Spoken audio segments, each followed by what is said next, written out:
Hey, it's me, MLB. Here is Pull Chapter 47, and this one is titled Caged Beast. As you walked into the staff room, you crossed paths with Aizawa. "I'm surprised you said yes to the fashion show," you remarked to him. "Why?" "Well, I didn't think that it would be something you would be interested in participating in," you mused. "So I don't fit the box you've put me in," he said back in a deadpan voice. "Maybe you should expect the unexpected."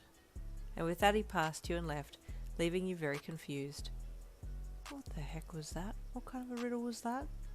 You stood there for a second staring at his back as he left, before shrugging and walking to your desk to get your whistle. As you reached into the drawer, you saw a note on top of the desk, half hidden under some things. "Meet me in the classroom after school," the note read. "Who wrote this, Aizawa? Am I in trouble?" You sighed and grabbed your whistle, then took the note and put it in your pocket. No point worrying about it. Best I do my job and then deal with him later. You turned and walked out, heading down to the training field.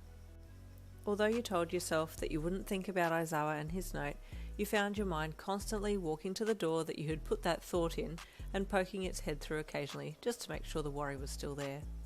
"Oh, damn it, focus, Yin," you growled internally to yourself, your brows furrowing with annoyance. "Am I not doing it right?" Kamnari asked in a meek voice from where he was sitting near your feet.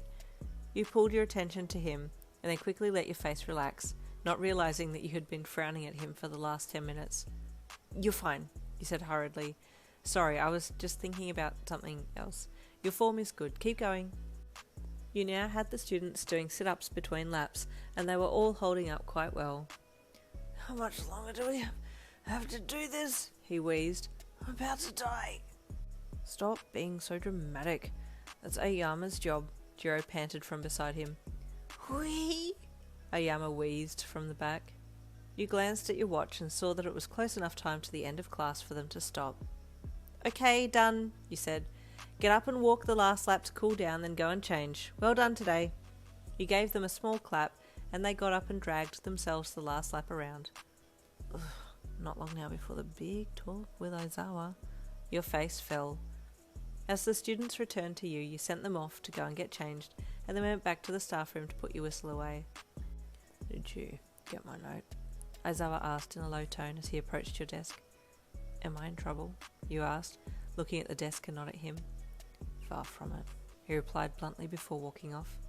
A relieved smile spread across your face, and you relaxed, then picked up your books and followed shortly after him to the classroom for the final 2 classes. You must have watched the clock the whole lesson, because you don't even remember seeing anything else, and finally the bell rang, ending the class for that day. "Dismissed," Aizawa stated bluntly to his students, crossing his arms across his chest as they got up and left. You waited till they had all gone and then walked to the front of the room. "You wanted to see me?" you asked. His bloodshot eyes calmly traced your face, lingering on your lips before coming back up to your eyes, and self-consciously you bit your bottom lip and sucked on it coyly. "Come closer," he beckoned in his bland casualness. You glanced around and then stepped closer, and he uncrossed his arms. "If I didn't fear getting caught, I'd have you bent over the desk right now," he stated, his voice so low and raspy it made your breath hitch in your throat. Tension is running high, you mused, with a coy eyebrow quirk. I thought you had discarded me." "Don't take my lack of vocal affirmation as a sign of disinterest," he stated. "I'm at work. I need to maintain my professionalism." "Understood," you replied. "So why have you asked me to stay back then if you're not going to act on your desires?" "Who says I'm not going to act on them?"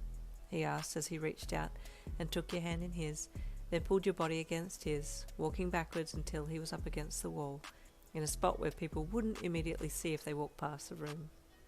You looked up into his eyes, reaching your hand to his chin and jaw, then letting your fingertips slide along the spare stubble that was there. As you touched him, you heard him inhale sharply through his nose, nostrils flaring as he continued to look down at your face. "Be careful how you touch me," he said lowly. "I only have so much self-control." You ignored his warning and lifted yourself up on tippy toes, your lips parting as they neared his, pausing as you just held off from his mouth and closed your eyes. In an instant his lips were on yours, and your positions had switched, your back being pressed heavily into the wall behind you as he pinned you there with one of his legs between yours. You felt his scarf levitate a little, then it snaked down and around your wrists and bound them together quickly. What I want to do to you right now is definitely not for young audiences. I wouldn't want anyone walking in on us, he uttered, running his lips down your jawline to your neck, then pulling back and removing his scarf bind from your wrist, then turning and walking off with his hands in his pockets. You stood there breathlessly watching him go. That's it, you groaned internally. He's so mean. I wanted so much more of that. After taking your time to collect yourself, you pushed off the wall and walked to the door, leaving for the day. Once back at home, Granny popped into your mind, and you rang her and popped the phone on the kitchen backboard and put her on loudspeaker as you made a cup of tea. Hello, honey, I thought you'd forgotten my number, she teased. I haven't heard from you since your affair with the boss. Affair with my boss, you spluttered. It's not an affair. Well, he's not married, so... Oh, sorry, that was my friend Lola, she cackled. I'm sorry, dear, wrong person. No, it's okay.